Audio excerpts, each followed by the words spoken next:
रजीम बिस्मिल्लाहिर्रहमानिर्रहीम। करोड़ों बार दूध नबी करीम सल्लल्लाहु तआला अलैहि वसल्लम की ज़ात अक़दस पर। नाज़रीन अस्सलाम वालेकुम। नाज़रीन, पाकिस्तान जिंदाबाद, पाक फ़ौज जिंदाबाद और हमारा ये ख़िता पूरा जिंदाबाद। अच्छा, मैं एक जो आज पॉइंट उठाने लगा हूँ, एक्चुअली मुख्तलिफ़ लोग बात पूछते हैं कि हाकिम भाई आप हर टॉपिक पे बात करते हैं, तो मेरी कोशिश होती है कि हमने पाकिस्तान के लिए काम करना है, इस खित्ते के लिए काम करना है, आलम इस्लाम के लिए बात करनी है। तो मेरी कोशिश होती है कि मैं हर मौजू पे ही बात करूं। मेरा कोई मखसूस मौजू नहीं है, मगर ज़्यादा मेरी 70-80-90% बात होती है मेडिकल पे। तो आज जो मैं नुक्ता उठा रहा हूं, आपने इसको थोड़ा गौर से सुनना भी है, देखना भी है, समझने की कोशिश करनी है।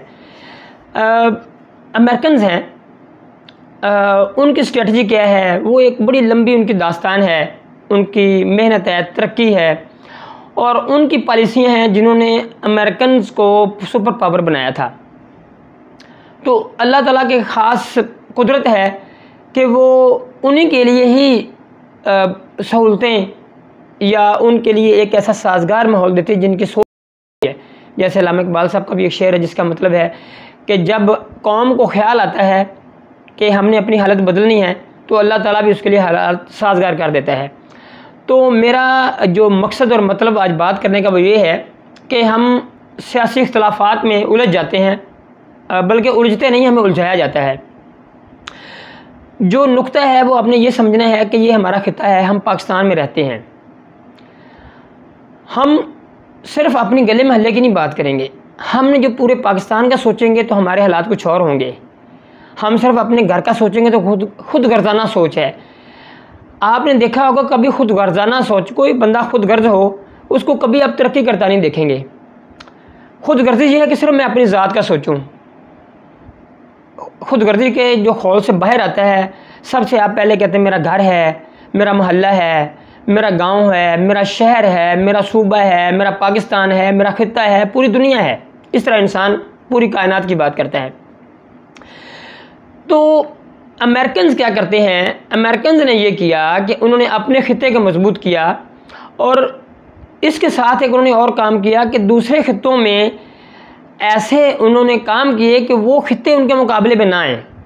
पॉइंट ज़हन में रखिएगा कि एक तो उन्होंने तरक्की की कोशिश की कि अपने खित्ते को ऊपर लेके आएँ, अपने लोगों के लिए काम करें। जैसे यूरोप को उन्होंने ऊपर उठाया, बहुत खर्च किया, बड़ी तरक्की की।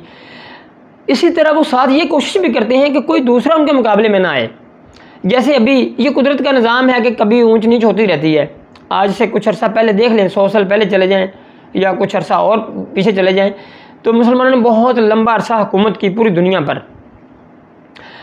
तो ये जो खित्ता है हमारा, अब इस खित्ते में जैसे रूस, चाइना, पाकिस्तान, मलेशिया, तुर्की, ईरान, ये कुछ ऐसे ममालिक हैं जो ये चाह रहे हैं कि इस खित्ते को ऊपर आया जाए, जबकि अमेरिकन इसके एंटी काम कर रहे हैं। अब देखेंगे कि तुर्की में जो हुकूमत है वो उर्दुगान साहब हैं, वो एंटी अमेरिकन हैं। एंटी अमेरिकन का मतलब हरगिज़ ये नहीं होता, ये आप पॉइंट ध्यान में रखें कि कोई उनकी हम एक होती हमारे सफारती महाज होते हैं। सफारती महाज पे ऐसा आपको माहौल रखना पड़ता है कि दोस्ती हो, ग़ुलामी ना हो, दुश्मनी ना हो। और दुश्मनी भी एक सर्द जंग होती है, उसके हिसाब से आप अपनी पॉलिसियाँ बनाते हैं और दुनिया के साथ चलकर आप ऐसे अपने लाहे अमल बनाते हैं कि उनको ये कहे बगैर कि हम आपके ख़िलाफ़ हैं, आप जीत जाते हैं या आप अपनी पॉलिसी को कामयाब करते हैं। ये होती है असल जंग में जीत। ये जंग में जीत नहीं होती कि आप अपना आप खुल बुल के डुल के ये बोलें कि जी हम आपको मार देंगे, हम आपको तबाह कर देंगे, ऐसा कर देंगे, वैसा कर देंगे। ऐसा नहीं होता, आप अपनी पॉलिसियों को मजबूत बनाते हैं। अब इस खित्ते में क्या हो रहा है, जैसे अमेरिका है वो ताइवान और चाइना को कमज़ोर करने के लिए ताइवान को इस्तेमाल कर रहा है या इंडियंस को इस्तेमाल करता है। जैसे पहले हमें इस्तेमाल किया, हमारे पाकिस्तान को रूस के ख़िलाफ़ इस्तेमाल किया, अब वो रूस के ख़िलाफ़ यूक्रेन को इस्तेमाल कर रहा है। उसकी जो पॉलिसी है कि ये खित्ता कभी उठे ही ना।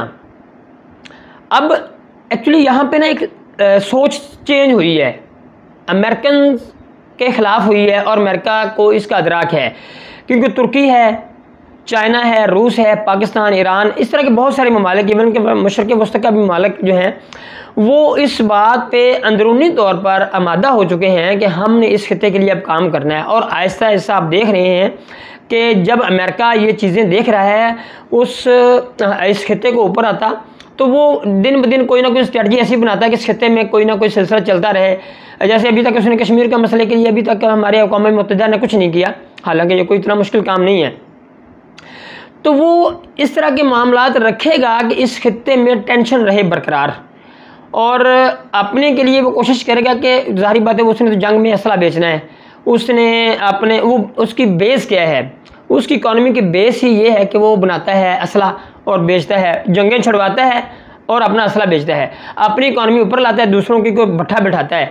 जैसे उसने हमारे पाकिस्तान का भी बिठाया हुआ है, हमारे इस पूरे खित्ते का बिठाया हुआ है। लिहाजा मैं ये आपके सामने पॉइंट रख रहा हूँ, जो हमारे अपने अंदरूनी इख्तलाफात हैं, आप अपने ज़हन में रखें कि हमने इस खित्ते के लिए काम करना है, सिर्फ पाकिस्तान के लिए। सबसे पहले पाकिस्तान, सबसे पहले इस्लाम, बाकी सब बाद में। मगर हमने ये जहन में रखना है कि पाकिस्तान और इस्लाम को मजबूती कैसे मिलेगी। हम OIC को बेहतर करें, हम इस खित्ते के लिए काम करें, हम अमेरिकन के एंटी भी ना हों मगर उनकी पॉलिसियों की तायद भी ना करें। वो हमसे अड्डे मांगे नहीं देने, हम बड़ा सिंपल कि हमने दूसरों की जंग में हिस्सा लेना नहीं और अपनी जंग हमने छेड़नी नहीं। ज़रूरत पड़ी तो 22 करोड़ अवाम हर वक्त हाजिर है जंग लड़ने के लिए, किसी के साथ भी।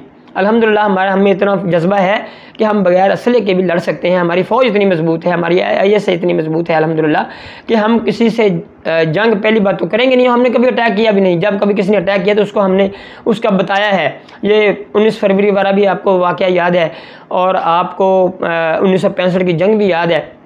तो अल्हम्दुलिल्लाह हमारी फोर्सेस हर वक्त जाग रही हैं और वो इस पर बड़ा ख्याल रखती हैं। तो मैं अपने पाकिस्तानी भाइयों से अपील करता हूँ, इस खित्ते के लोगों से अपील करता हूँ कि हम अब इस खित्ते को ऊपर लाने के लिए कोशिश करें कि ऐसी पॉलिसियों की तायद करें जो हमारे इस पाकिस्तान के लिए, इस खित्ते के लिए और आलम इस्लाम के लिए बेहतरीन हो।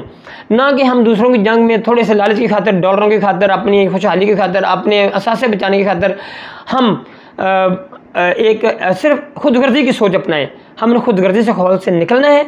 हमने इस मुल्क को, इस कौम को, इस खित्ते को और आलम इस्लाम को इंशाल्लाह ऊपर लेके आना है। आपका बहुत बहुत शुक्रिया।